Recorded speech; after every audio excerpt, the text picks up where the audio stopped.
Hello everyone, I welcome you to this NPTEL course named Experimental Biochemistry, coordinated by Professor Shomode and Professor Shagata Dasgupta from IIT Kharagpur. I am Bias Mukherjee, research scholar from Dr. Shomode's lab, and I will be helping you out with today's question answer session.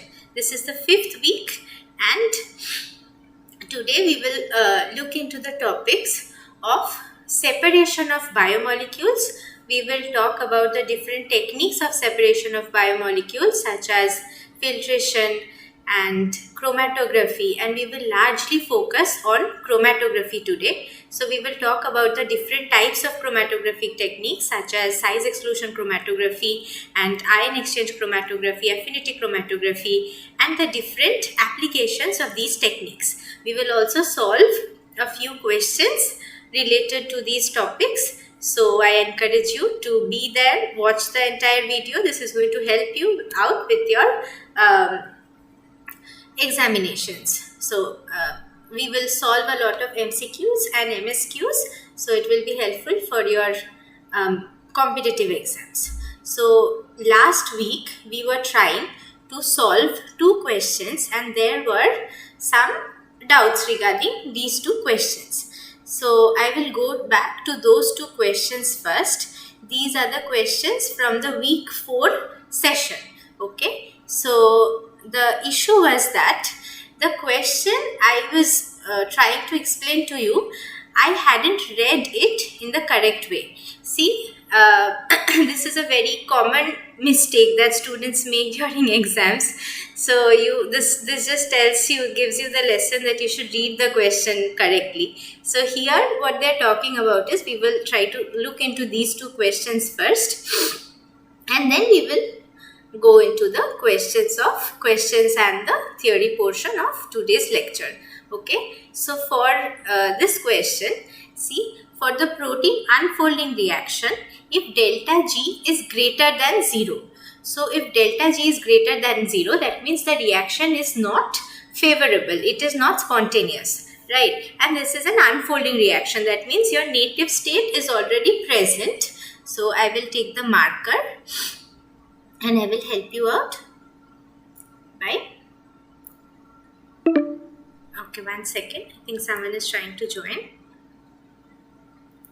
No. Okay, my connection is an issue here. All right.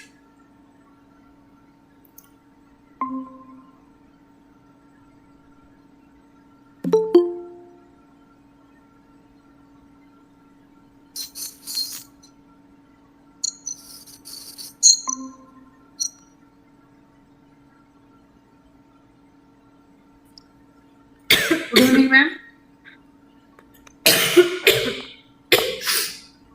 Yes, tell me.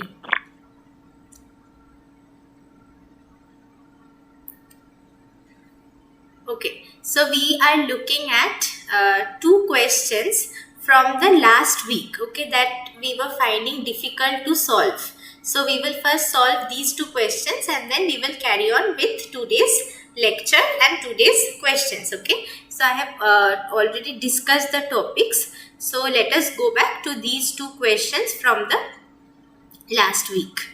So this is the question where they are telling you that for the protein unfolding reaction, if delta G is greater than 0. So if delta G is greater than 0, this is an unfolding reaction. That means from the native state or the biologically active state, the protein is going to the unfolded state. Alright, and if it is if delta G is greater than 0, that means this is not a spontaneous reaction and it is not energetically favorable. So that means, that tells you that this reaction is not feasible. That means the folded state is more stable, because if the unfolded state would have been more stable, then delta G would have been negative. Alright, again, both folded and unfolded are stable? No, that would talk about the equilibrium condition of the reaction, right? So then the right answer would be this one, the folded state is more stable. Then there is one more question where we had some doubts. So this is the question, see, when reactants are more abundant at equilibrium, then which of the following is or are true? Okay, so in this, when you see a reaction is going from the reactant to the product. 1 minute. I will keep. Okay. Yes. Okay. There is a network issue because of which connectivity issue is there. Yeah.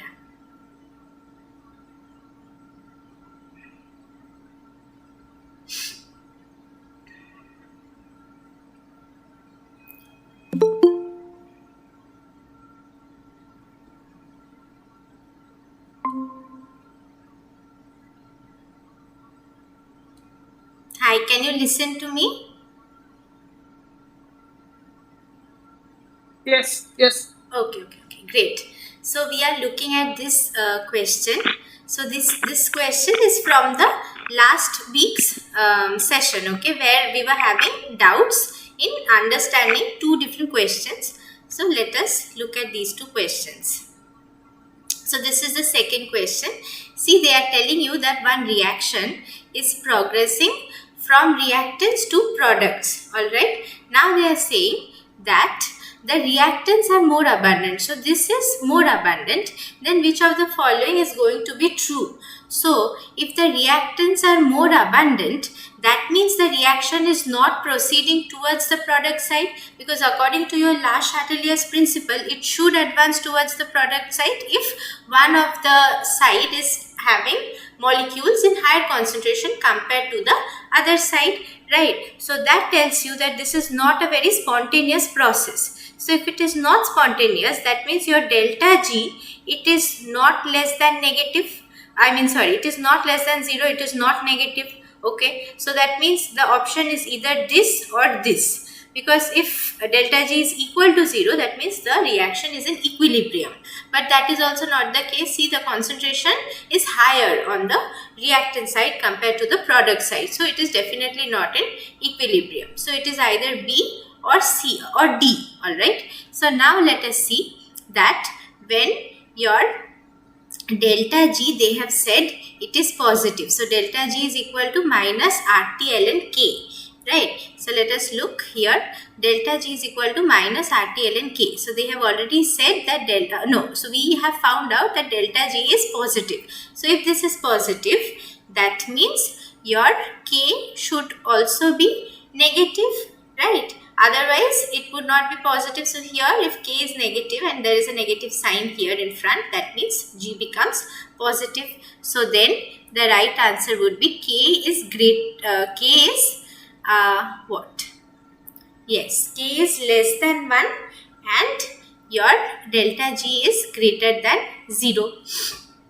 Right, so K is also negative and delta G is positive. So then this is the right answer. Yes, that is the right answer. So I hope that has cleared your doubts regarding this lecture 4. So now we will move on to lecture 5. Okay, and in lecture 5 today we will talk about different topics like what are biomolecules. We will talk about how to separate these biomolecules, and we will also talk about the different chromatographic techniques which are specially used in the separation of proteins. Okay, so we will start with that. So you tell me if you can see my presentation. Alright. Stop presenting.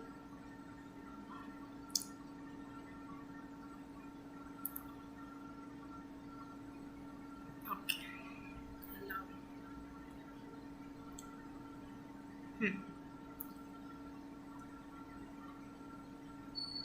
Yes. So can you see the presentation slide?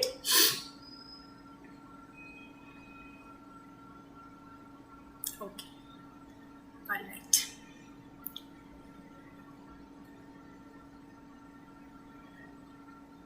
All right. So we will start with this today. So this is week 5 question answer session of experimental biochemistry.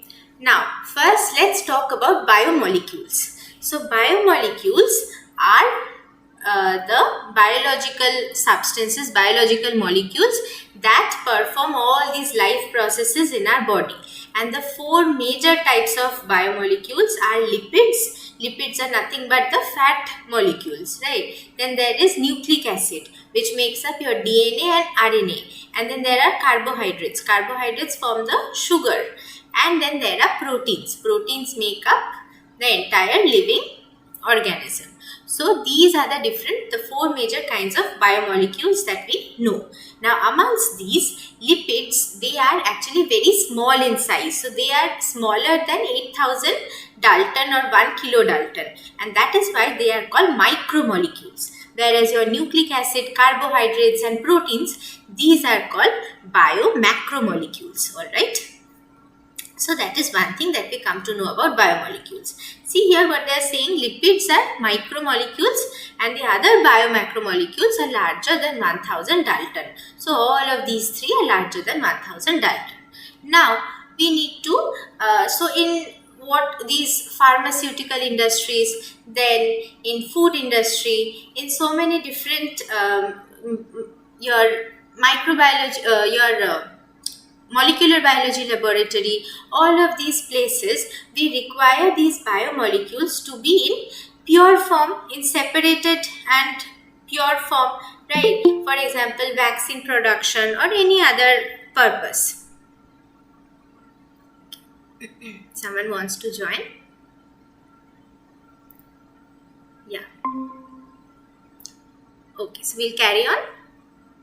So these biomolecules, they basically need to be separated into pure forms, and also they need to be produced in excess so that we can work with them.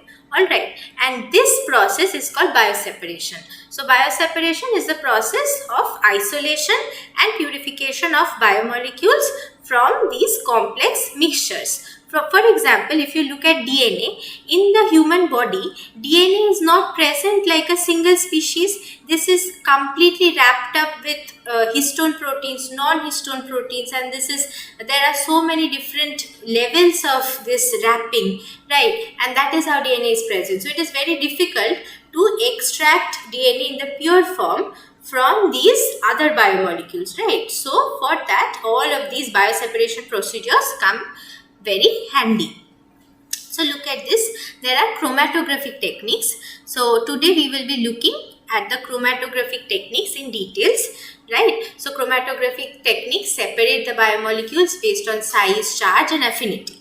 Then there are ultrafiltration and microfiltration. So filtration is a very important technique which helps in separation of molecules of different sizes. Right, then there is centrifugation. Once again, centrifugation is separation based on the particle size and density.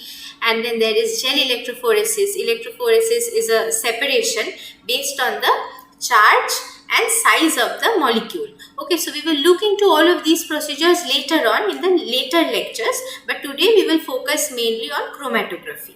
So then there is precipitation. Precipitation is salting in and salting out of proteins. We will learn about this as well. And then there is membrane filtration. So this is helping in separation of different molecules. Okay, so let us start with chromatography. So chromatography is very widely used in the separation of proteins and nucleic acids.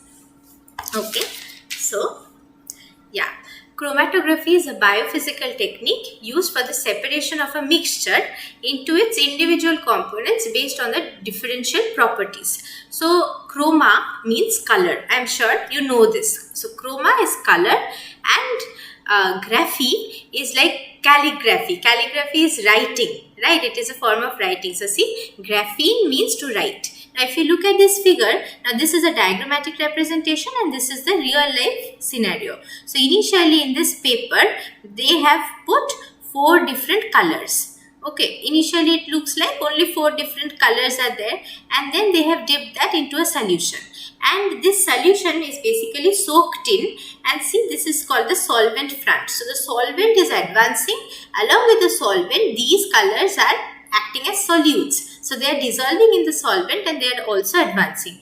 So as they advance, you see that there are so many more colors compared to only the 4 colors that we were initially seeing. So this is how we are basically separating the different components. So this is a form of paper chromatography, a very initial form of chromatography. Many of you might have even done your laboratory practicals on this. So this exactly same thing is represented here. They have told you how you're supposed to do it. Alright. So chromatography finds applications in purification of biomolecules such as proteins, nucleic acids, and it is used in biotechnology and medical research. So it finds applications in pharmaceutical industry for quality control, ensuring the purity of drug formulations, okay, vaccine production. And also in the environmental science, it helps in monitoring and analyzing pollutants in air, water, soil, and so on. Also, it is useful in food and beverage testing and forensics and study of biological processes. So that tells us that chromatography has a wide variety of applications, and that tells us how important it is to understand chromatography and apply this in our life. Okay, so there are certain terms which you need to be familiar with to understand chromatography. First one is analyte. So analyte is basically the substance that you want to separate from all the other molecules. That is your analyte. Okay. Then there is the mobile phase. So your analyte is there with a mixture of other molecules, right? So your analyte is there in the mobile phase. So this entire mixture of molecules plus the analyte plus, let's say, a buffer that is going in, that is your mobile phase. See here, it is either gas or liquid, and it is passed through the column where the components of the mixture are adsorbed. So here, if you look at this figure, this is the chromatographic column, and your analyte is poured into this. Along with the analyte, all the other impurities, all the other mixture is going in. So then comes the stationary phase. So stationary phase is the molecule to which your analyte is going to bind. Okay, so stationary phase is different in different forms of chromatography. We will learn about this. So basically, this interaction between the stationary phase and the analyte with the mobile phase is something that determines how the analyte is going to get purified through this chromatographic process. Okay, and then there is the eluent. So eluent is the fluid that is passed so that the interaction between the stationary phase and the analyte can be dissolved. It can be removed, and the analyte comes and we collect the analyte, right? So this entire process of collection of the analyte is called elution. Elution is the process of removal or extraction of a solid by washing it out with a suitable solvent. Okay, so see here, this is the eluate. So what is eluate? Eluate is what we have collected after elution. Eluent is the solvent that is causing the elution. Eluate is my analyte that I have collected after elution. Alright, and elute is the fluid containing the samples that exist in the chromatographic column. So this is your entire dictionary of the chromatographic terms. Then comes in 2 other important terms. One is resolution and one is peak. So in chromatography, we basically check the absorbance, right? So absorbance is seen in the form of a peak. So that is the graphical representation of the separated component in a chromatogram. Okay. And what is resolution? Resolution is, what is resolution? So in camera, we say that this photo is very well resolved. That means 2 different points that are distinct, they are very distinctly seen. Okay, so 2 points that are distinct are very clearly seen as distinct. That is called resolution. So the degree of separation between 2 adjacent peaks in a chromatogram is termed as resolution. So what is the principle of chromatography? So basically, as I told you, in chromatography, the entire separation of this analyte is based on its interaction with the mobile phase and the stationary phase. So the different components in the mobile phase, they are interacting differently with your stationary phase. Okay, so see here, the stationary phase is basically what is there in the column, what is stuck to the column. This is a solid matrix through which the sample present in the mobile phase percolates, right? And the method of chromatography is based on the fact that the dissolved substance in the same solvent may have differing solubility. So the solute with greater solubility rises faster and segregates from the mixture. Okay, so you can go through this. This very well describes the basic principle of chromatography, this entire slide. And then see here, the different solubility of the analyte is due to the differential affinity and different strength of adhesion towards the mobile and stationary phase. Now we will understand this in greater details in this slide. Have a look at this. So the components of the analyte basically interact differently with the stationary and the mobile phase. So depending on that polarity, they spend more or less time interacting with the stationary phase and thus are retarded. So retarded means that their speed is reduced to a greater or lesser extent. Basically, the concept is, you tell me if you are not able to understand. Okay, I'll stop and I'll explain this to you. So we were in the 7th slide. Okay. So am I audible? The slide is visible? Okay, everything is good. So basically what happens is, in this case, what happens, your analyte, it is reacting differently. It is interacting differently with the mobile phase and the stationary phase. Different components of the analyte, different components of the mobile phase are basically interacting differently. As a result, what happens, due to the difference in the affinity with the stationary phase, they are either retarded. So when are they retarded? They are retarded when the interaction is very, very high, right? So when one molecule is really liking the stationary phase, it is stuck to the stationary phase, the other molecules are flowing by. So then it is getting retarded, and this leads to the separation of the different components of the sample. So each sample component elutes from the stationary phase at a specific time, and this is called its retention time. As the components pass through the detector, their signal is recorded and plotted in the form of a chromatogram. So this we will look at a chromatogram very soon. Okay, so here this is only the chromatogram. See, the signal is recorded in the form of a chromatogram.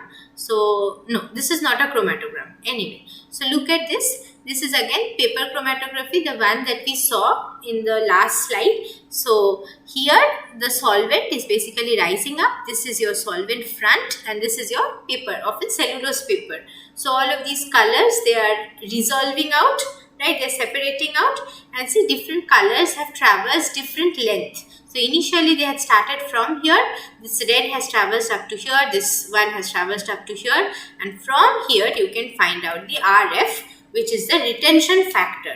So retention factor is an important concept of partition or adsorption chromatography, and this is the distance traveled by the sample divided by the distance traveled by the solvent. See, the solvent has traveled so long.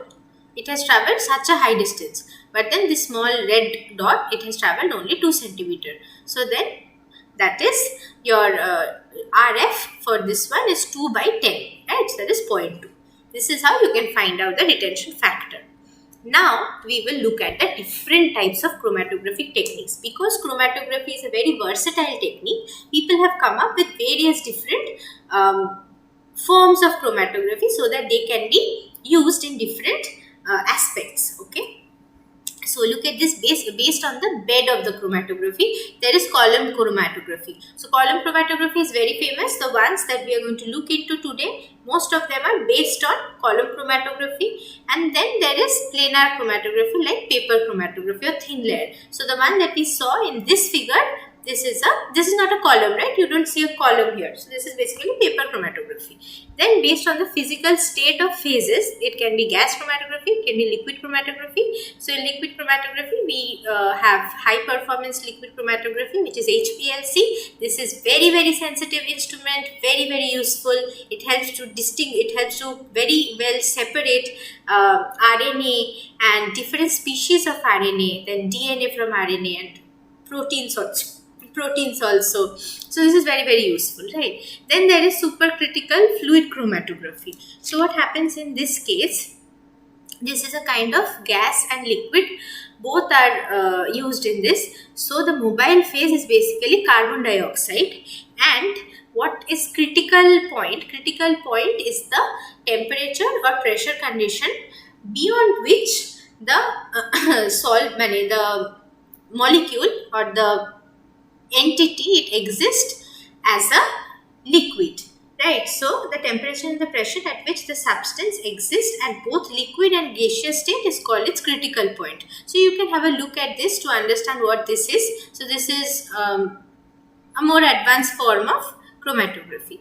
Then based on the separation mechanism, so we will look at all of these because you will get questions asked from all of these types. You will get questions asked from your HPLC as well, okay, in the exams.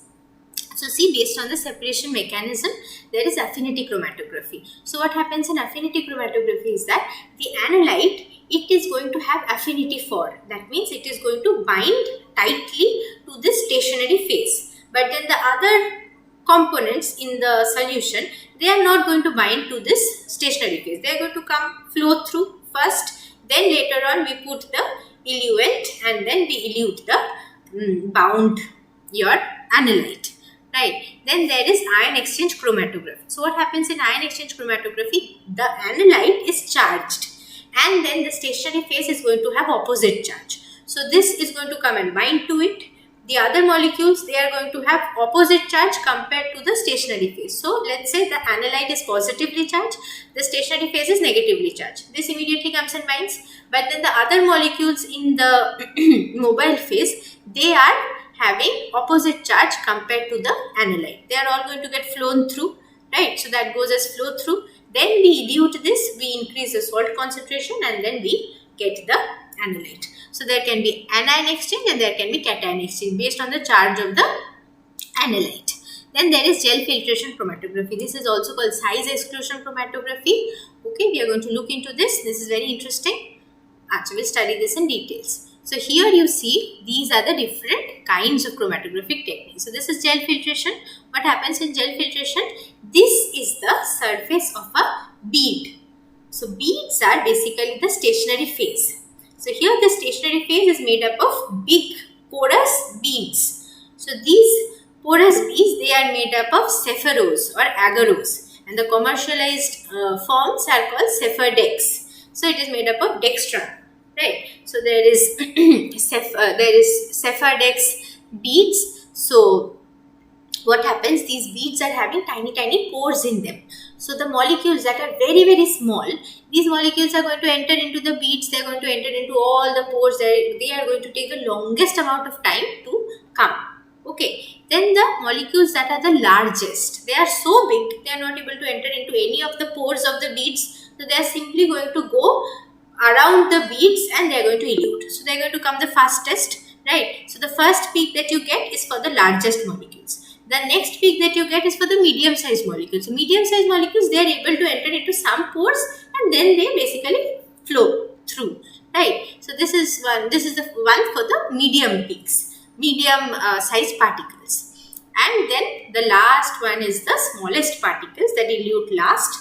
They have the longest retention time. Okay, so then it is hydrophobic interaction chromatography. So this is called HIC. Here what happens, the stationary phase and the analyte, both of these are non-polar molecules. So they are going to interact using hydrophobic interactions. Okay, so these hydrophobic, say pi-cation interaction or any other form of hydrophobic interactions, and all of these blue ones that you see, they are all polar molecules. The hydrophilic, they are going to flow through. Okay, then again there is ion exchange. So see here, the stationary phase, it is positively charged and your analyte is negatively charged. These are all counter ions. Counter ions are there to displace the analyte. Counter ions are smaller and they are having more binding affinity, so they are used in the elution process. They come and bind to the your stationary phase, and then what happens, since these are larger molecules, they are displaced, okay, and they get eluted. This is your analyte. Then there is affinity chromatography. Yes? Anybody wants to say anything? Okay. So then there is affinity chromatography. So in affinity chromatography, see, this has affinity only for this molecule, right? This is your stationary phase which is having affinity for only these molecules, and therefore they are going to bind to them, the others are not going to bind. Okay, cool. Then there is reverse phase chromatography. This is the principle of reverse phase HPLC. So what happens here? The stationary phase is hydrophobic. Again, hydrophobic molecules are going to bind, and this is how we get the chromatographic separation and purification done. Okay, so now we will have a look at, see, I told you all the I told you about the different techniques, and in this table you will find the different chromatographic technique and the principle that they are based upon. So whether it is partition, whether it is adsorption, whether it is affinity chromatography, specific binding, size based separation, hydrophobic interaction, everything is written in this table.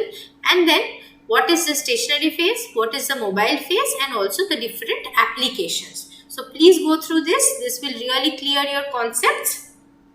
Okay, so see here, column chromatography. Acha. So, and then we also have HPLC. So HPLC is based on adsorption or partition, and it has a very well packed column, and the mobile phase is usually liquid, and what happens, this is used in pharmaceutical analysis, etc. So then we will move on to these are the more important ones. So ion exchange chromatography. So the principle is basically ion exchange, and then the stationary phase is resin with charge groups, and your mobile phase is a liquid with opposing charge.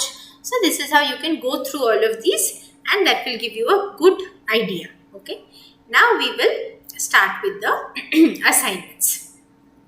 So we have a few questions now. This is the week 5 assignment. We have a few questions now. After that, we will go through a little more of theory, and we will do little more of questions as well. Okay, so let's see what the first question is telling you. So first question is, a particular protein can be separated from other contaminating proteins by which of the following methods? So see, here what happens, they are telling you, they are asking you whether it is mass spectrometry. So mass spectrometry, we know that this is a technique to find out about the identity of proteins. So this gives you the, yes. Questions, a slide is not shown. Yes, now it's showing. Yeah, what is it? Slides are not visible properly. Oh, so slides. Now it's going. Okay, it is not changing quickly. So Jatin is writing something. Ma'am, please check the slides are not moving forward. Check your screen. Again, the slide is stuck in slide number 9. Oh, I'm so sorry. This is because of the your network issue. I'm really sorry. I'll give you some time before starting talking. Okay. So after I change the slide, I will wait for a minute, and then I will start talking about that slide so that it changes. Okay. Okay. Can you see the question this time? All right. So let us look at the question. Yeah.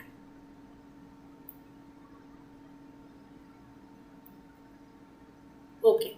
So we will look at this question. So see. Laser pointer. So a particular protein can be separated from other contaminating proteins by which of the following methods? Okay, so see, first one is mass spectrometry. Yeah, so I was telling you that mass spectrometry, basically this method is used to find out the sequence of amino acids in a protein. Alright, so this is not going to help you to separate the different proteins. Okay, then there is fractional distillation. Fractional distillation we have studied, basically distillation we have studied that this is used to separate two different liquids with different boiling points, right? So fractional distillation is not going to help you to separate proteins from other contaminating proteins. Then we have centrifugation. Centrifugation is useful when the molecular weights of the different proteins are different. But then they have not mentioned anything about the molecular weight. So the safest choice here would be chromatographic techniques, because different proteins will have different properties. So those, basically using those properties, you can separate them using the chromatographic techniques. Okay, so now comes in another question. This is a very interesting question. Look at this. If the partition coefficient, so partition coefficient is written as KAV, is doubled, then by what factor does the molecular weight change? So for this, you have to understand how, exactly what is partition coefficient and how it is related to molecular weight. So have a look here. The partition coefficient in chromatography represents the distribution of a solute between two immiscible phases, okay, the stationary and the mobile phase, and it is known as the okay, are you able to see? Did the slide change? Yeah, it has changed, right? Problem is, yes, problem is from my end, I understand. It is because of the network issue. Okay. Answer is C. Okay. For which one are you saying? Right. For the last question, right? Yeah. Answer is C. That is correct. Okay. So we will have a look at this. Yeah.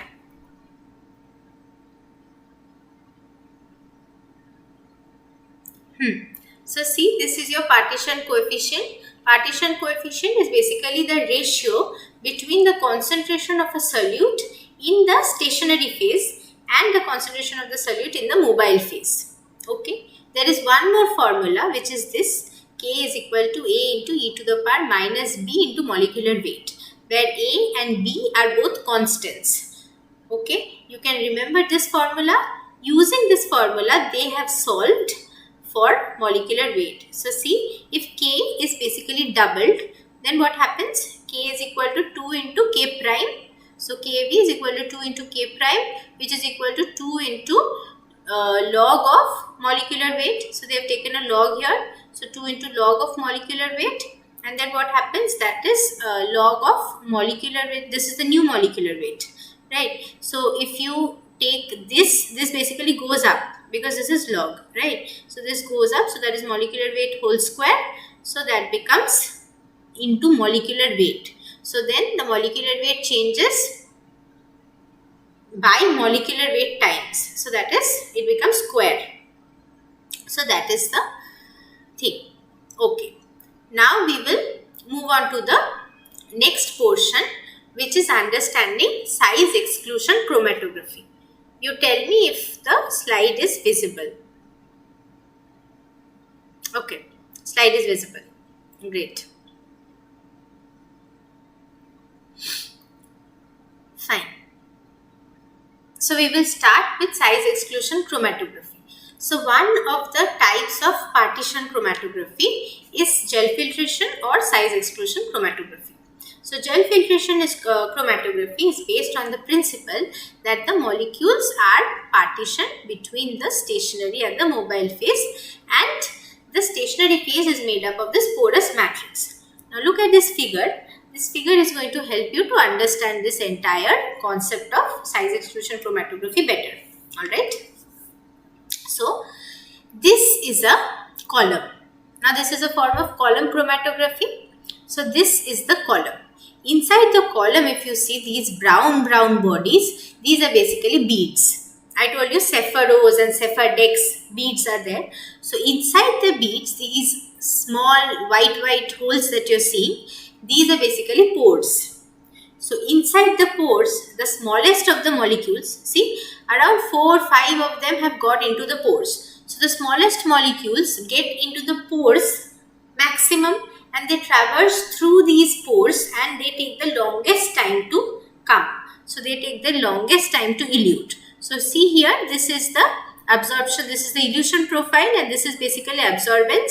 So the largest of the molecules, the dead molecules, they are so big that they are not able to enter into any of the pores, and they are eluting fastest. So see, first all the large molecules come.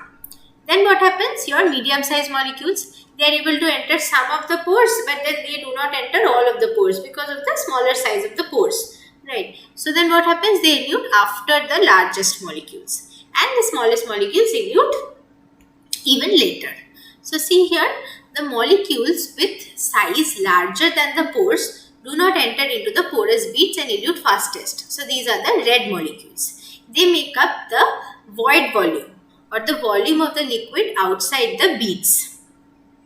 Okay, the medium size, okay, this is interesting. See, so all this area outside the bead, this is basically called your void volume. Okay, there are going to be questions asked on that. So remember this. This is your void volume. This is represented as V naught. Then there is the medium sized molecules elute next, as they enter only some pores. And the smallest molecules traverse through the pores for the longest duration and elute last. So, the partition coefficient, or KAV, gives the affinity of a compound for stationary phase. So, basically the partition coefficient, we learned very recently what partition coefficient is. It is the distribution of the molecules between the stationary and the molecular phase, the mobile and the stationary phase, and this gives you the affinity of the molecule for the stationary phase. So, in case of SEC, the partition coefficient KAV, this can be defined using this formula. So this is the V elution, volume of the elution, and this is the V naught. V naught is basically the void volume, and then also there is VT. So this is the, look at this, VT is the total volume and V is the volume at which the molecule of interest elutes, right? So the elution volume, assuming that it is within the fractionation range. I hope this has changed. Okay. So, yeah. So see here. So this is the formula for partition coefficient in SEC. This is the formula for partition coefficient, and this entire paragraph tells you what the different terms mean. So Vi is the volume of the space within the beads. So that means your V total is basically Vi plus V naught, right? And Ve is the, okay, this is basically the total volume, and Ve is the volume of the elution. Now it is applications of gel filtration chromatography. So the most common application of gel filtration in biochemistry or molecular weight determination. This is a very important application of size exclusion chromatography. Also fractionation of the macromolecules, desalting, and equilibrium binding or buffer exchange. So for buffer exchange also you can go for size exclusion chromatography. But most important application is to get pure fractions of different molecules of varying molecular weight. Alright. So now we will go into another type of chromatography, which is called the affinity chromatography. This has changed, right? So this is another type of chromatography. It's called the affinity chromatography. So what happens in affinity chromatography? This is a biophysical technique that exploits the unique biological function or chemical structure of a molecule such that it specifically binds to an immobilized ligand reversibly and can be separated from a mixture of several biomolecules. So these biological interactions exploited are listed below. So see, these are the different kinds of interactions that happen biologically, and these interactions are basically exploited to separate one of the analytes from its mixture. So what are the very common biological interactions that we know? Of course, there is antigen-antibody interaction. This is a protein-protein interaction. Then there is your enzyme-substrate analog, right? Enzyme and substrate interaction, right? So, for example, you want to separate an enzyme from other mixture of proteins. You can use its substrate analog. So what is the analog? Analog is a chemical compound that is similar to the substrate, but then the enzyme is not really going to act upon the substrate and form product, right? So this is just an analog of the substrate. And then there is the binding protein and its ligand. Let's say a protein binds to a particular, say it can be any DNA molecule or RNA molecule. It can be anything. It can be a small molecule. Right? So ligand can be a small molecule. It can be anything. It can be a cofactor.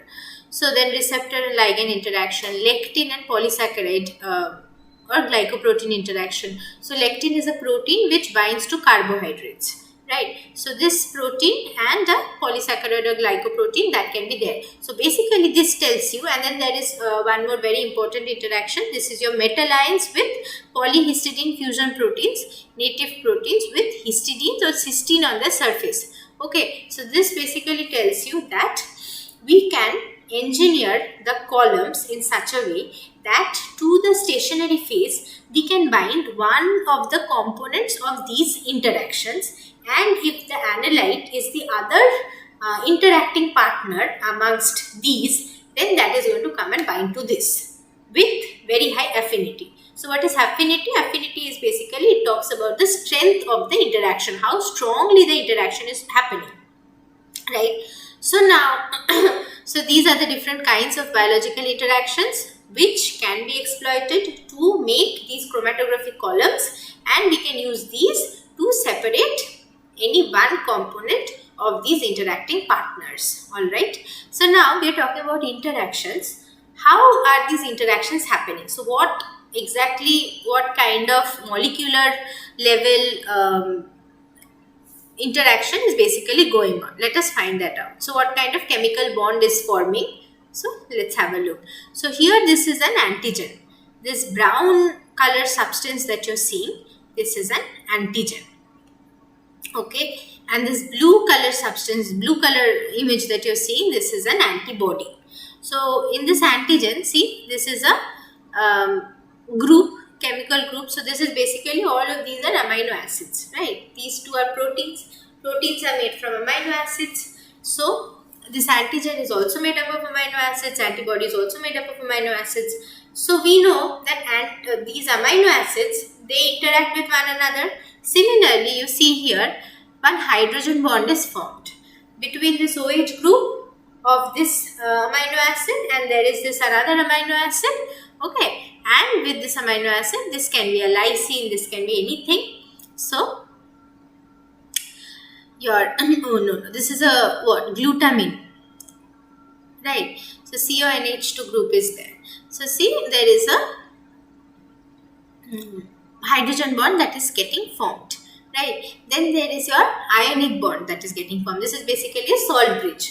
So see, this is a lysine molecule to this lysine molecule. Here your glutamate or something, this amino acid is binding, right? And then there is an ionic bond.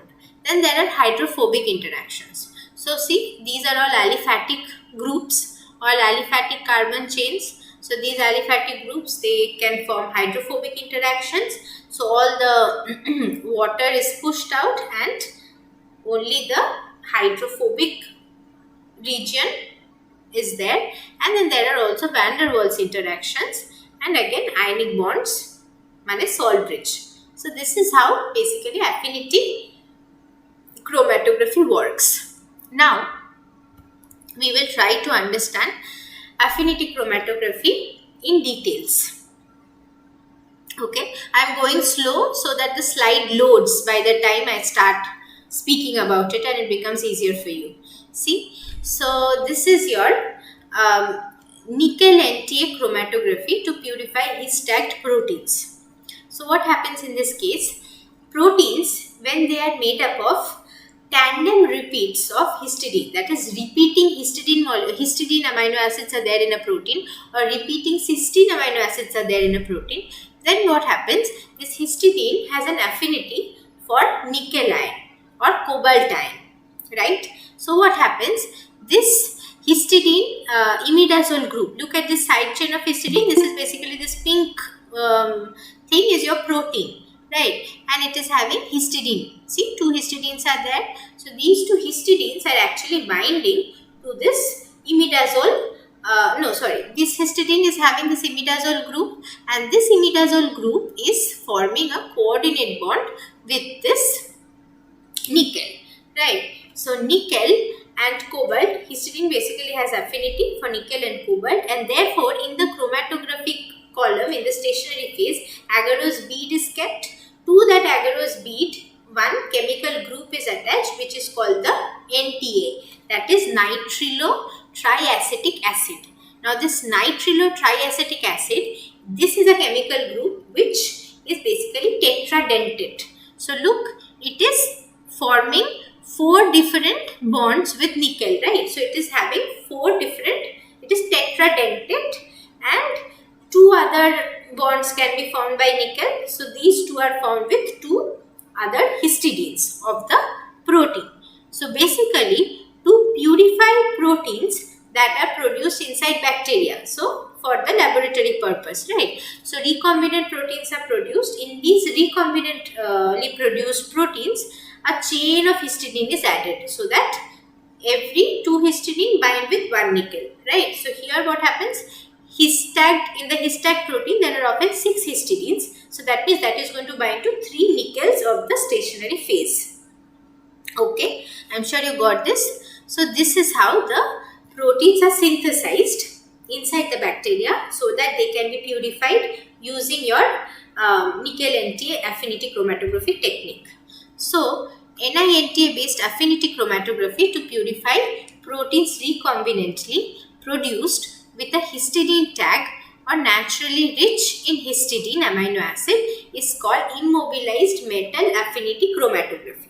So why is the name given in this way? So it is immobilized metal because metal is your nickel, and this is immobilized on the chromatographic column using this agarose bead to which this NTA is attached. NTA is a tetradentate ligand to which nickel is fixed, right? So when you recharge the column, we use this in FPLC, which is fast protein liquid chromatographic technique. So this is a technique of protein purification in which this is used, and nickel sulfate solution is added into the column so that the nickel is getting added to the stationary phase of the column.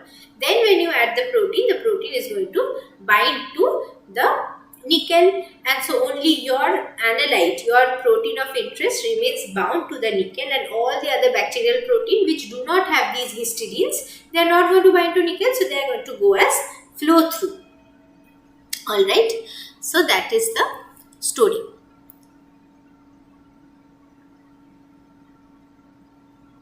Okay.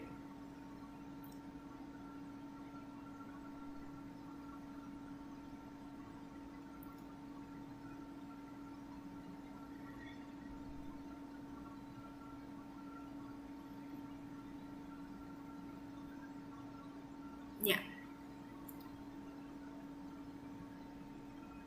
Alright. So I hope the slide is loading now. We'll continue with this, alright. See, if it is not loading instantly, please don't be upset about this. This is going to get loaded, okay? It is because of the network problem. So we'll carry on with this. Right, so I'm sure you understood about this IMAC, that is immobilized metal affinity chromatography. Now we will look into this in greater details. So nickel is basically covalently coupled to agarose. See here, you can look in this image that nickel is covalently coupled to agarose. Okay, so nickel is covalently coupled to agarose using NTA. NTA is this chemical species, which is a hexadentate ligand that coordinates in nickel Ni2+ and histidine residues in the analyte protein. So naturally or recombinantly synthesized with a His6 tag. Now interestingly, besides this recombinant production of proteins, there are some natural bacterial protein which can also have a sequence of histidine in their structure. Okay, so even those proteins are going to go and bind to your nickel if they are also purified along with it. So, bind to this coordination complex. This binding is attributed to the intrinsic property of histidine to bind to metals like nickel and cobalt. Okay, so FPLC, the full form of FPLC is your fast protein liquid chromatography, which exploits the Ni-NTA affinity chromatographic technique to purify His6 tagged proteins. Okay, now we understand that this is going to bind. Okay, well and good, but then how are we going to get the protein after it binds to the stationary phase? Well, we can get the protein in two different ways, and these two are the two different techniques of elution. One of them is called biospecific, one of them is called non-specific. So what is biospecific? Biospecific is basically we are introducing imidazole, large concentration of free imidazole in a buffer. So see, your histidine, it is made up of imidazole ring, and this is the imidazole is the one who is basically binding to your nickel, right? So now if more amount of imidazole is added into the buffer and there is a large concentration of imidazole, what happens? These are small molecules. Imidazoles are very tiny molecules, right? They will have very high affinity for nickel, and they will very quickly come and displace the protein completely, and they will bind to nickel. So what happens? The protein is not able to bind to nickel very tightly now, and what happens, since the weight of the protein, it is pulled downwards, and all these interaction between the histidine and nickel is lost, and the protein comes and it gets collected, right? It gets eluted basically. So this is called elution using an analyte-like competitor. So it is like the analyte. Imidazole is the same as the imidazole ring in the histidine of the protein. So it is analyte-like, and then it is also a competitor. So there is basically displacement of the protein, and this is called displacement chromatography. So this is biospecific elution, and the other one is your non-specific elution. So what happens in non-specific elution? The pH is either increased or salt concentration is increased. What happens in that case? Let's say more amount of negative ions are added. So these negative ions come and they bind to nickel, right? In increased pH, what happens? The charge on the protein changes, and what happens? The protein is no longer having suitable charge that it can bind to nickel with. And this is how we can basically elute the protein. Okay. So now we will try to understand one more concept, which is ion exchange chromatography. So we have ion exchange chromatography, we have hydrophobic interaction chromatography, and we have HPLC. Then after that we will go for the questions. Okay, we have already solved a few questions before this, and then we are looking into these questions. We are looking into the theory portion a little bit, and then we will go for the questions. Tell me if the slide is not loading, but I would just request you to wait for maybe 5-6 seconds. It will load eventually. Okay, it is all because of network issue. Okay. So this is your ion exchange chromatography. Now look at this. I told you the ion exchange, the story of ion exchange chromatography initially. So this is basically a cation exchange resin. So what happens in cation exchange resin? The protein molecule that you want to get, okay, that is positively charged, and the resin means the matrix of the chromatographic column, that is basically negatively charged. So see here, the matrix is having negative charge, and all these positively charged moieties are your protein. Now when do you think the protein is going to be positively charged? We studied in the week 2 lecture that when I will help you out with the diagram. So let's say this is the pH scale and this is your pI. Okay. So when the pH is dropped below pI, the protein is going to be positively charged. When the pH is above pI, the protein is going to be negatively charged. Why do you think that is the case? Because initially when the pH is below pI, what is happening? this NH3 group, it is still existing as NH3 plus, right? This NH2 group, this is existing as NH3 plus, whereas the COO group, this has lost this H plus and it is existing as COO minus. Okay, so therefore, as you progress towards the PI and as you come towards the PI from this side, here the protein is going to have zero charge at the PI, right? This entire principle is exploited in this ion exchange chromatography. So in ion exchange chromatography, then tell me in cation exchange chromatography, what is the pH of the buffer so that the protein becomes positively charged? What do you think? Whether it is high, whether it is low, or whether it is close to neutral pH?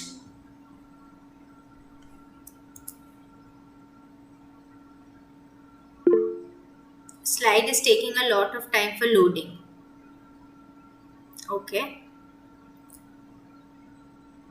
In that case, I will, it is low. Very good. That is true. Yes. So the pH is basically low so that the protein is positively charged. So if the slide is taking too much time to load, then we will do something. We will not go into slideshow mode. Alright. We will just have it this way. Then it will be easier for you to see, I am sure. Okay. So this is the case. Basically, I'll delete this. Yeah, so you have understood the concept then, if you have been able to answer. So look at this. Okay. Excuse me. Yeah. So, or you can do something else. If the slide is taking too much time to load, you can just refresh it once. Okay, you can try that too. Alright. So let us look at this. So this is basically your cation exchange. So the cations are present in the sample and they displace the mobile phase counter ions. So cations are your proteins and the mobile phase counter ions are there. Okay, so anions and the neutral solute. So initially what happens, all the protein molecules that are not positively charged, they are all flowing through first, and the positively charged proteins are bound to your negatively charged matrix. Then what happens, we are adding counter ions for elution. These are the small positively charged groups. So these positively charged groups come and displace the protein molecules and then the protein molecules are eluted. Similarly, if you see in anion exchange resin, what happens, the resin is positively charged. To the resin, the anions are the negatively charged proteins, right? They are coming and binding and all the cations and negative molecules are going as flow through. Okay, so ion exchange chromatography is written as IEX and it is based on the reversible electrostatic interaction between the charged biomolecules, which is the analytes, and the oppositely charged functional groups on stationary phase matrix. That is the ion exchange resin. So elution is carried out by increased concentration of the counter ions. Okay.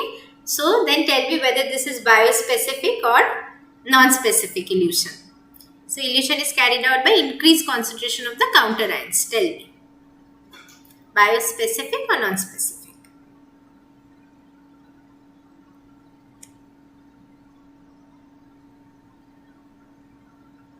It should be non-specific, right? Because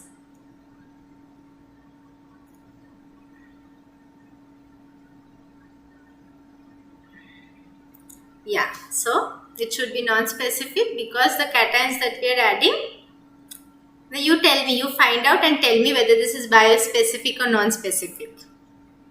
Okay, now we will look at the chromatography types. So see, cation exchange chromatography and anion exchange chromatography. Now this table tells you about the different resins used.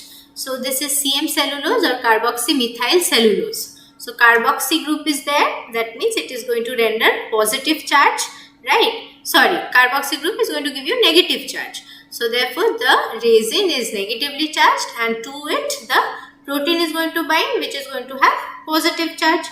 Alright, now see, the charge of the resin is negative. Buffer type that is used, acetate buffer, citrate buffer. So see, the pH is low. Yes, you are correct. So in cation exchange resin, the pH is definitely low, right? Okay.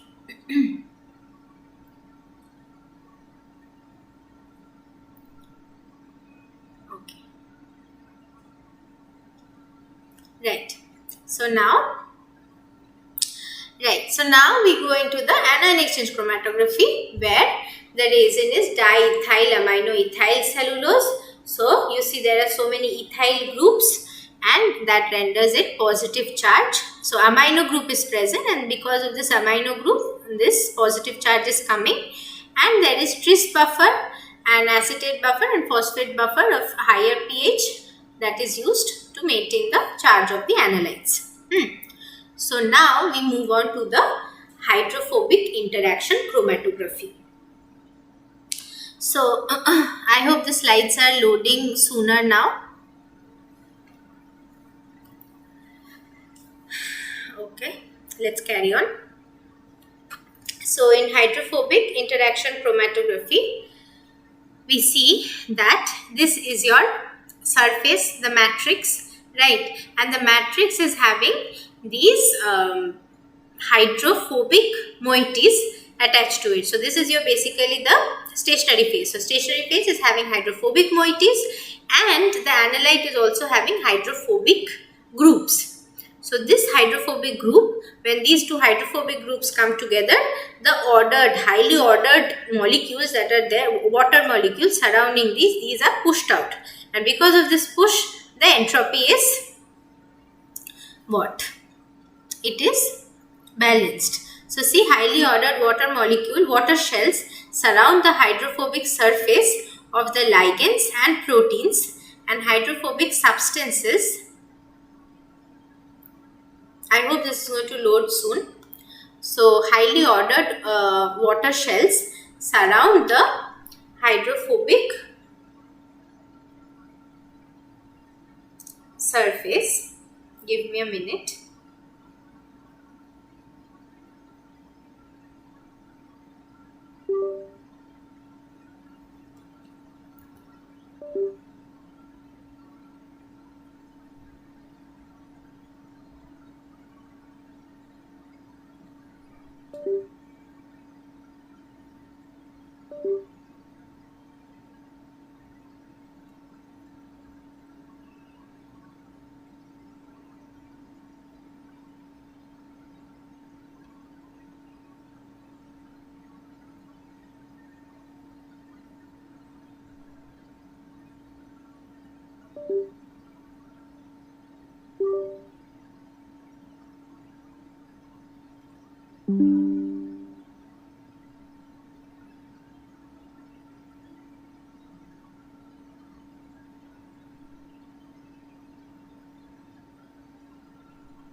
Can you please confirm if you can see the slide?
Hello everyone, I'm so sorry I got disconnected again.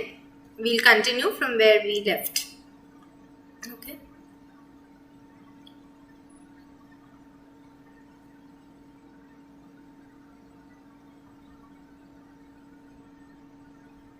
So you tell me if you can see the presentation.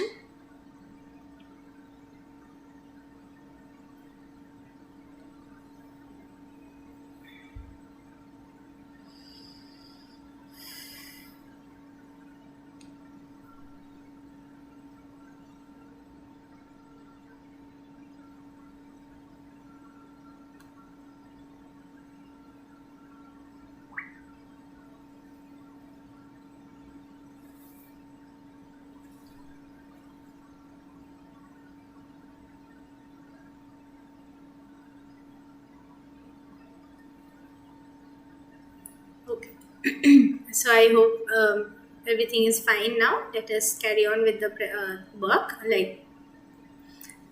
discussion. Okay. So let us look at this. Highly ordered water shells surround the hydrophobic surfaces of the ligands and proteins. Okay. Now what happens? Hydrophobic substances are forced to merge to minimize the total area of such shells, that is maximize entropy. So basically the entropy is getting increased here. Salts enhance the hydrophobic interactions.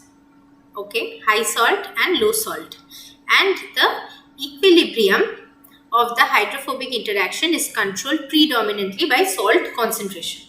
So this is the principle of your hydrophobic interaction chromatography. Now you can look into the details if you are interested, but for today's MCQ we do not need too much details of this hydrophobic interaction chromatography. We would look into the other topics now. Okay, but you are welcome to look into it in details. Okay, now the next one is HPLC. So what happens in HPLC? The more common form of HPLC is reverse phase HPLC. So what happens in reverse phase HPLC is that the stationary phase is non-polar. Okay, and the molecules that are getting added, so they are also having non-polar moiety. So the analyte is also having non-polar moiety, and this interaction, so see, there is separation. So component A is eluted earlier into the stream of the mobile phase, and so this is your component A which is eluted earlier. This is component A, and its interaction with the mobile phase is stronger. So this is a polar molecule, and therefore since its interaction with the mobile phase is stronger, it is eluted earlier. And for the component B, see, there are so many arrows this side, so its interaction with the stationary phase is stronger, and therefore it is eluted later, right?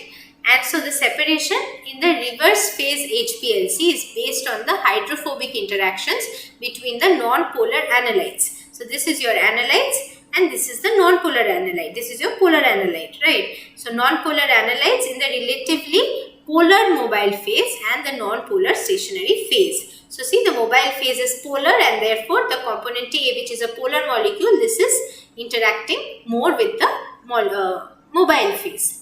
So see, the analytes with higher hydrophobicity will interact more strongly with the stationary phase and will take longer time to elute from the column. So the desired analyte is eluted by gradient elution.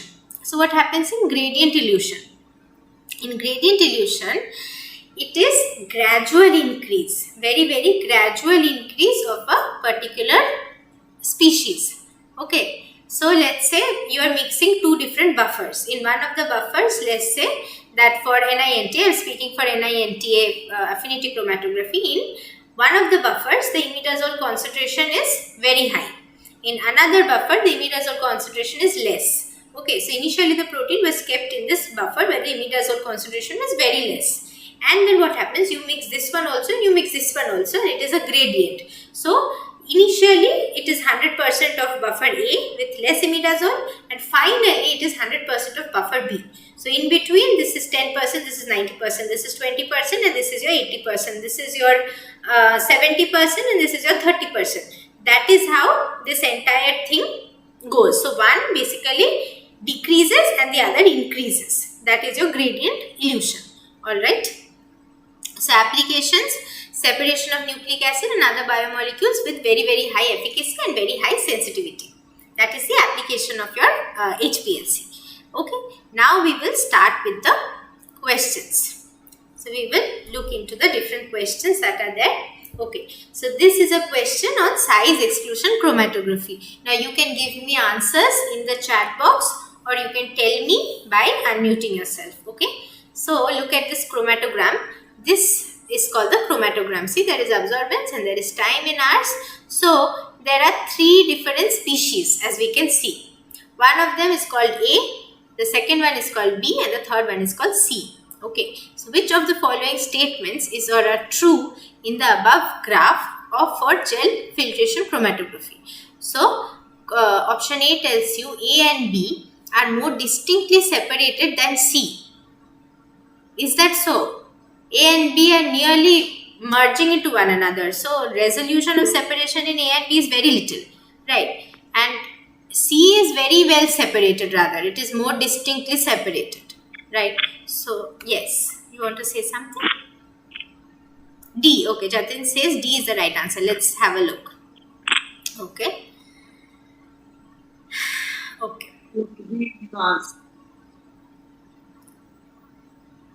Yes.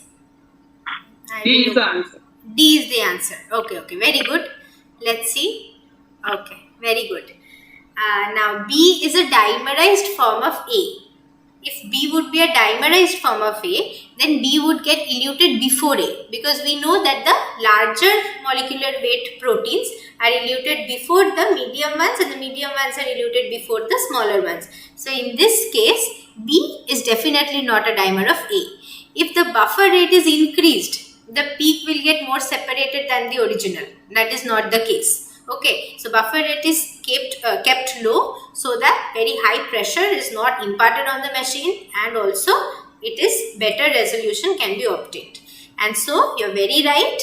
The fourth option is correct. So molecular weight of C is much lower than that of A and B. So see, small molecules can enter the entire intraparticular pore space and hence elute later compared to the large molecules which are excluded from all the pores. Therefore, elute earlier. Okay. So, you give me 2 minutes. I will be back soon. And then we will look at the next question. So, the next question is very simple. You can give your answer in the chat box.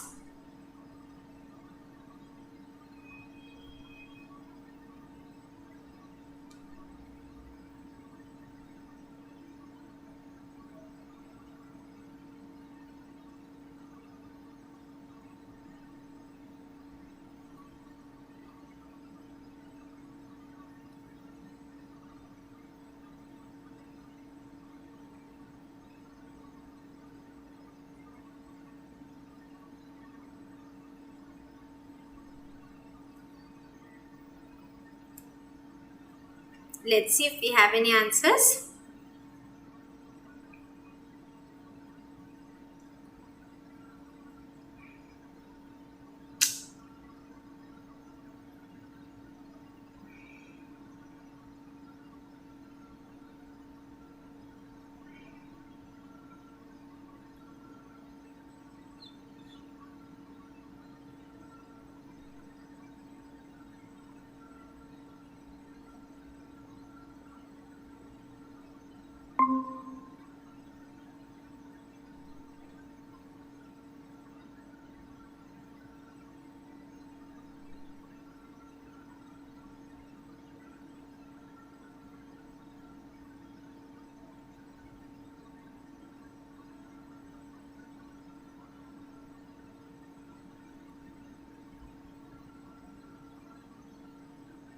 I don't know what is happening today. The network is going crazy. I'm so sorry.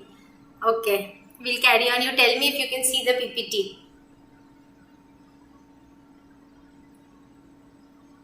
I hope the PPT is visible.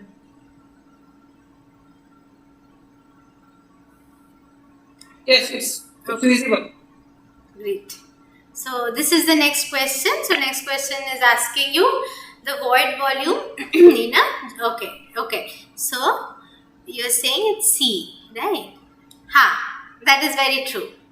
It's correct. So let us have a look at this. So void volume in a gel chromatography column refers to the one is space within the matrix pore. That is not the case. And then the volume of the column. Volume of the column would be V total, right? Volume of the column which is unoccupied by the matrix granules. Yes.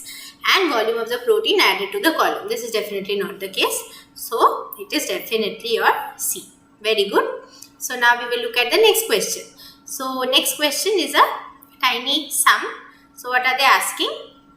See, in size exclusion chromatography, SEC, Sephardex G200 bead is used. So basically this G200 and all, this tells you about the sieve, molecular sieving size, right? So what molecules of what molecular weight are allowed to pass through, right? So that gives you information about the molecular weight that is basically sieved.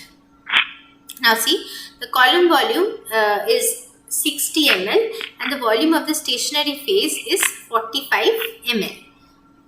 Okay, and if the elution volume of the solute is given as 40 ml, find the distribution coefficient or KD. So, A option. A answer. A option. Okay. Yes. Let's have a look. Yes, very good, very correct. So this is the formula that we are going to use, where Vt is the V total, Ve is the volume at which the molecule of interest elutes, and your V naught is the void volume, and Vi is the volume of the space within the beads. So see, V naught void volume is given as 1/3 of column volume, which is 20 ml. And Ve is given as, so see, it has been eluted. So the elution volume, it is given as 40 ml, right? And they are telling you that the volume of the stationary phase is 45 ml. So according to the formula KdVe minus V naught, and this is your V total minus your V naught. So V total is the void volume plus volume within the beads, right? And Vs is basically your volume within the beads. And so this is after all equal to this, and therefore you get 0.44 as the answer. Okay, now we go for the next question. So in the next question, it's a question on chromatography, and they are asking you 3 different proteins are to be separated for analysis, and the characteristics of the proteins are given below. So which of the following would result in the best separation of these proteins to get them in the pure form? Okay, so you are saying it's B.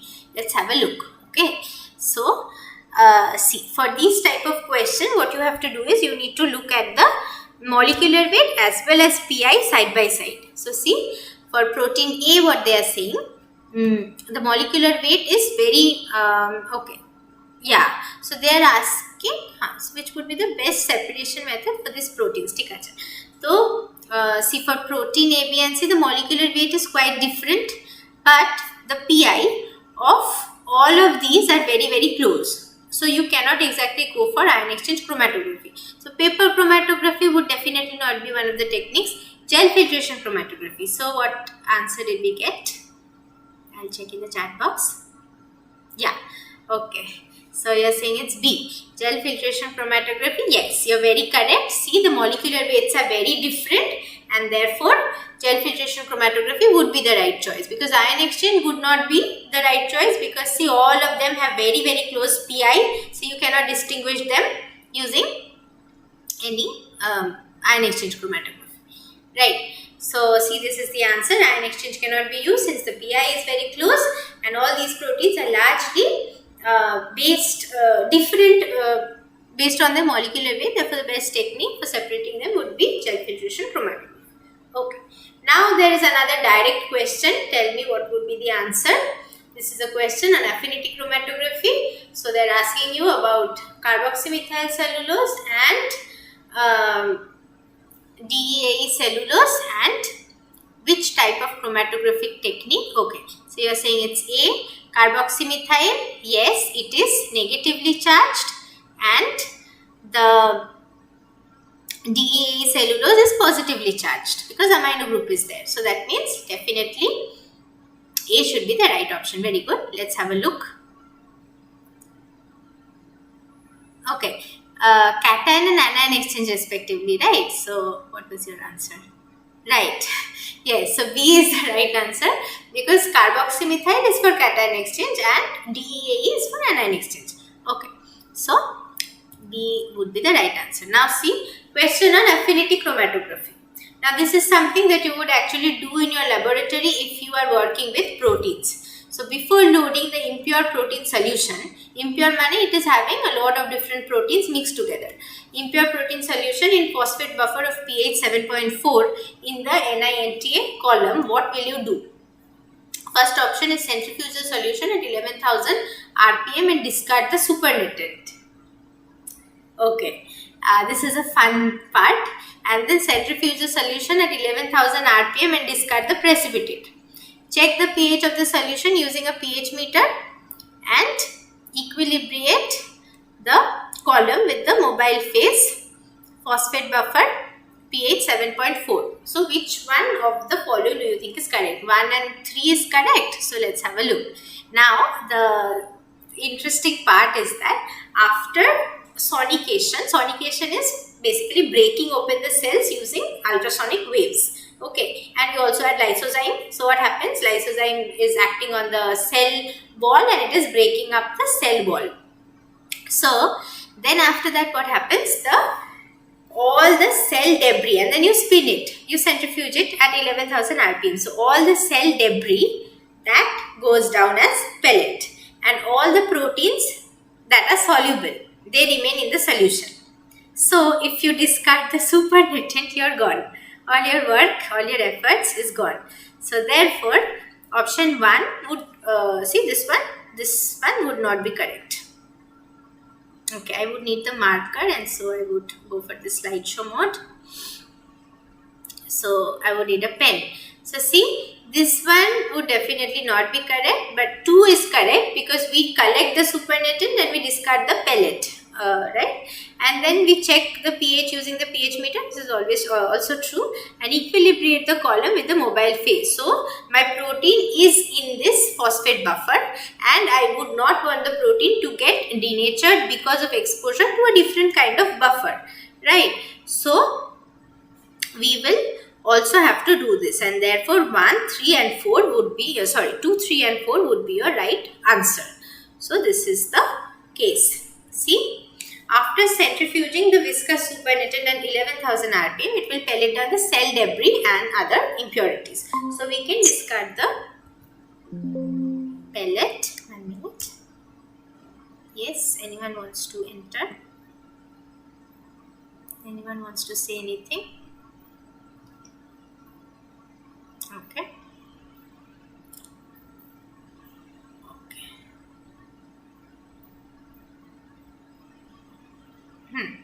So this you've understood. So we can discard the pellet, collect the supernatant, protein will be in the supernatant in the soluble fraction, and then we carry on with the rest of the work.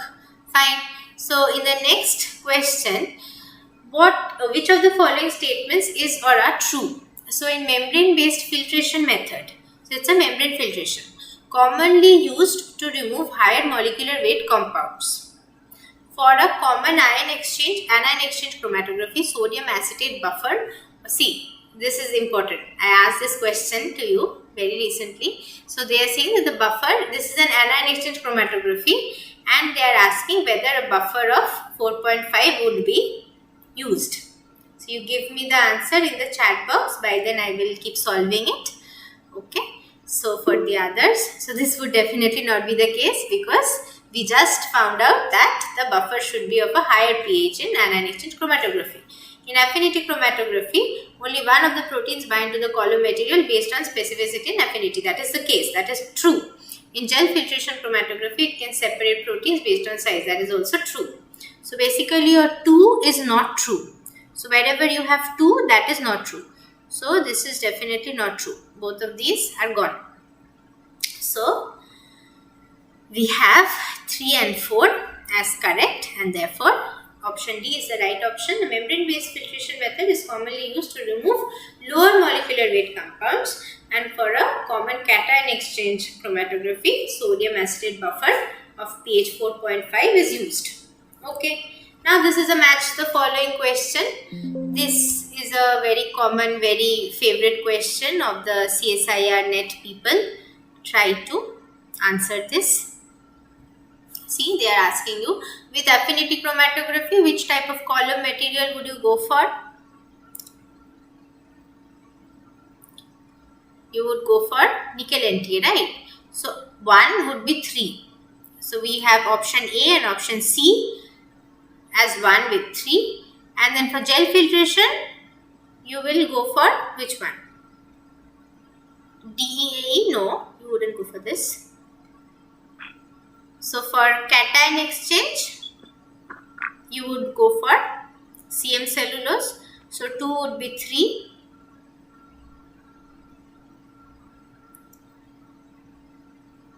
Sorry, 3 would be 2, right?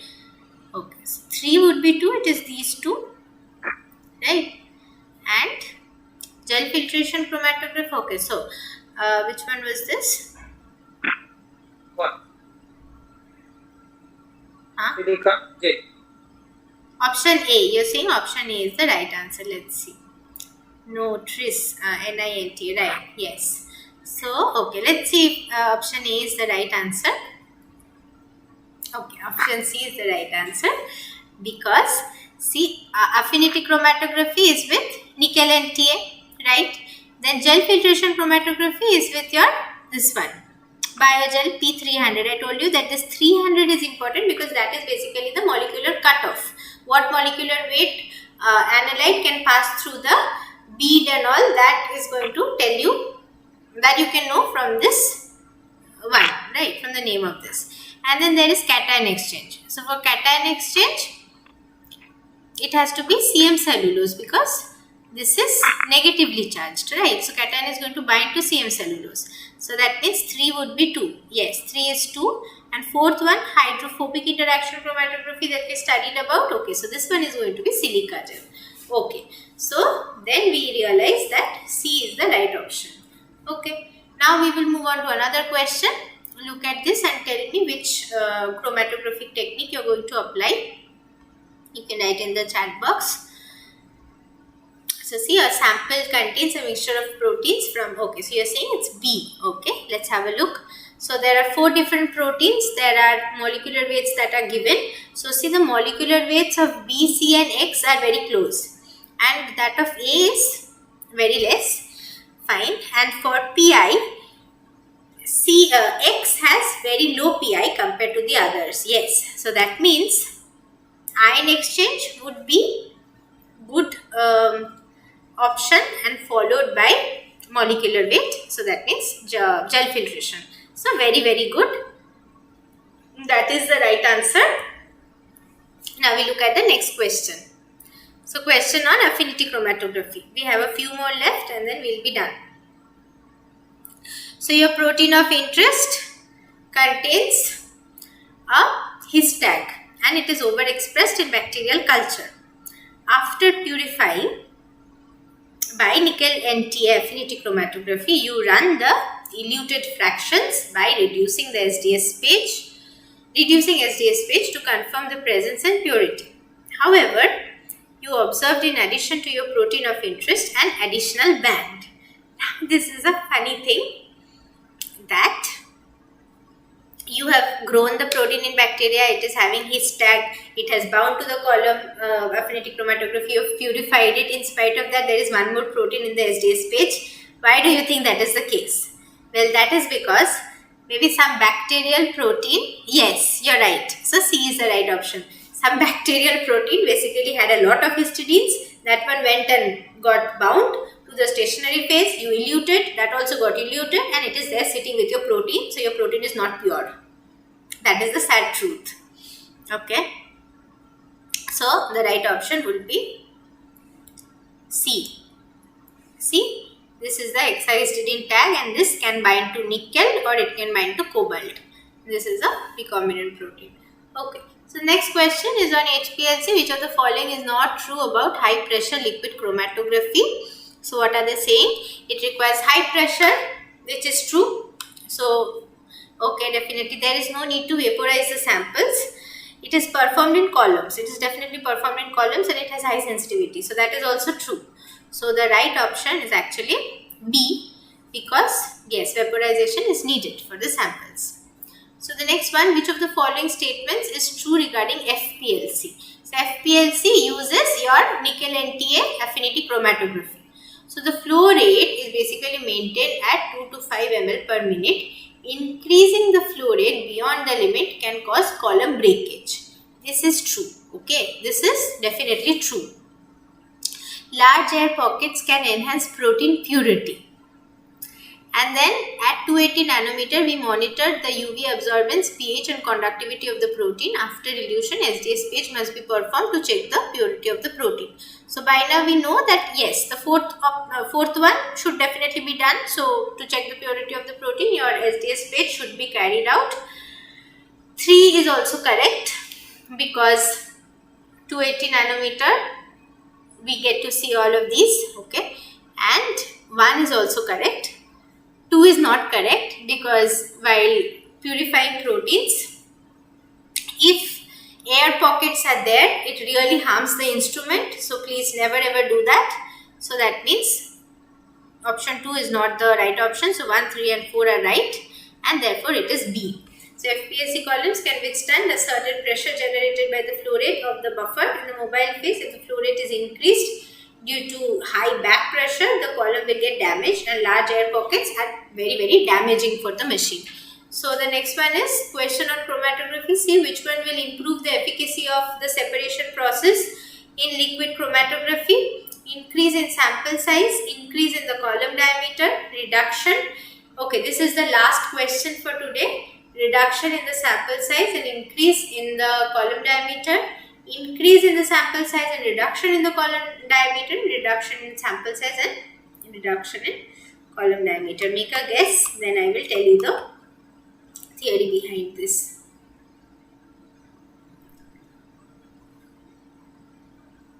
How can you improve resolution?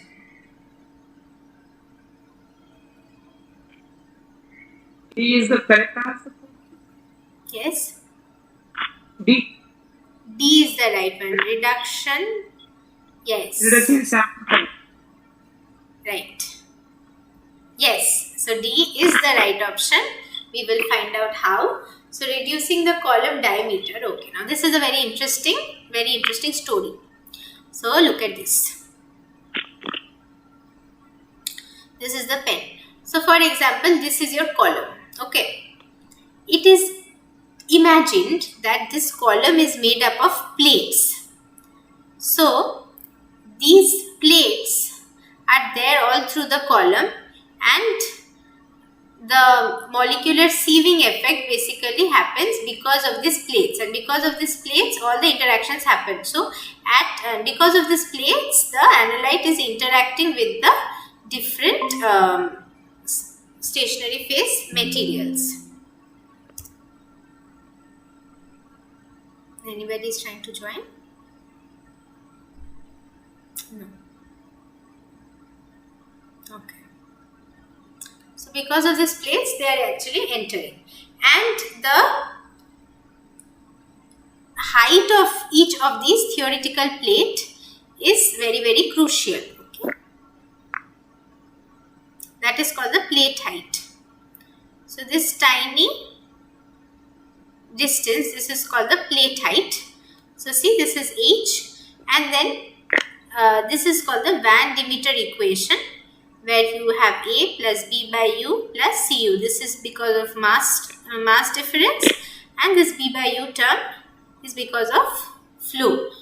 So this H is basically because of number of plates. So increase in the number of plates is important for resolution. And another thing is this linear velocity that you are seeing, it is inversely proportional to d square. D is the column diameter, right? So if you look at this slide, the term B by mu represents the contribution of longitudinal diffusion, and Cu represents the contribution of resistance to mass transfer. You can find out about these terms. These are very interesting, and for that you can refer to this book. Yes, you can refer to this book, Scopes by Robert K. And here you can get a better idea, but I do not think such details are required for you. We studied this during our PhD coursework, and so I'm not explaining in very much details, but this pretty much explains why exactly reducing the column diameter and decreasing the linear velocity is important for separation of the efficiency of the samples. So these are all the materials that you can go through for understanding it better. Okay. Thank you so much for being with me throughout the class. If you have any questions, please. Yes. I have a question. What is chromatography regarding to solute and illusion, time illusion versus the plot? No, I come again. I didn't get you. What is chromatogram? Chromatogram is this diagram that you get. See, after chromatography, we were studying this absorbance and time. So this diagram that you get, this is chromatogram. What is the other question?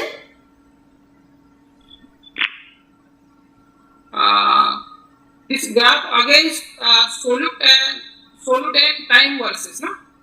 This is the bottom as the timeline. This is bottom is timeline. This is Observance. Yes. And observance regarding to that solute according to that. Second last question is that salting out. Yes. Protein salting out. What is meant by that? So in salting out, okay. So see, what happens is in salting out there is a lot of salt. Okay, you have added a lot of salt. So initially in salting in, what was happening? The salt was enabling more interactions between the proteins, and so the protein solubility was increasing. But in salting out, what happens? The salt, it is interacting with the water molecules. It is having positive and negative charges. There are ions in salt, right? It gets dissociated. So it is very easily, basically it gets ionized, and it is interacting with your water molecules. And the protein, this is not able to interact with the water molecules, and what happens? It undergoes more and more interaction with itself. So there is more hydrophobic interaction, there is aggregation, and finally that leads to your protein precipitation. So that is the entire concept of salting out. So what is the best protein? Best protein for salt out? Best protein for salting out, you can find that out. See, you can just search online, you can find different salts for salting out. People usually use ammonium salts that they use. Thank you, ma'am. Okay. If you don't have any other questions, we can end the session. Thank you so much for attending. Thank you for bearing with all the network connectivity issues and everything. We'll see you again next week. Thank you. Yes. Please tell me. Okay. Thank you. Thanks to you as well. Thank you. So let us end the meeting now.